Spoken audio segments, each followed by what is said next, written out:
राम राम. झटपट तव्यावरची टोमॅटो चटणीसाठी 1 चमचा तेल घालू. तेल तापलं की जिरे घालू. जिरे फुलले की 7 ते 8 ठेचलेल्या लसणाच्या पाकळ्या त्या घालून गॅस कमी करून कढीपत्ता घालून रंग बदलेपर्यंत परतून घेऊ. एक मोठ्या आकाराचा कांदा कट करून घेतलेला आहे तो घालू. कांद्याला गुलाबी रंग आला की बारीक कट केलेली मिरची घालू आणि कांद्यासोबत परतून घेऊ. तर कांदा सोनेरी रंग येईपर्यंत परतून झालेला आहे. त्यात घालूया 1/2 चमचा हळद, 1 चमचा लाल तिखट घालून मिक्स करून घेऊ. चवीपुरतं मीठ घालू.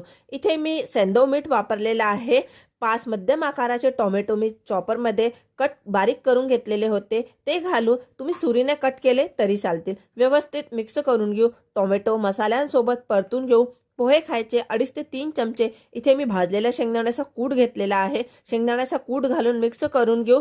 टोमॅटोचा आंबटपणा बॅलन्स करण्यासाठी थोडीशी साखर घालू. तुम्ही गूळ घातला तरी चालेल. गॅसची फ्लेम लो टू मीडियम ठेवायची आहे. सकाळच्या घाई गर्दीमध्ये टिफिनसाठी, दुपारच्या जेवणासाठी किंवा रात्रीच्या स्वयंपाकासाठी एक नंबर रेसिपी आहे. ही चटणी तुम्ही नक्की करून बघा. धुवून बारीक चिरलेली कोथिंबीर घालू व व्यवस्थित मिक्स करून घेऊ.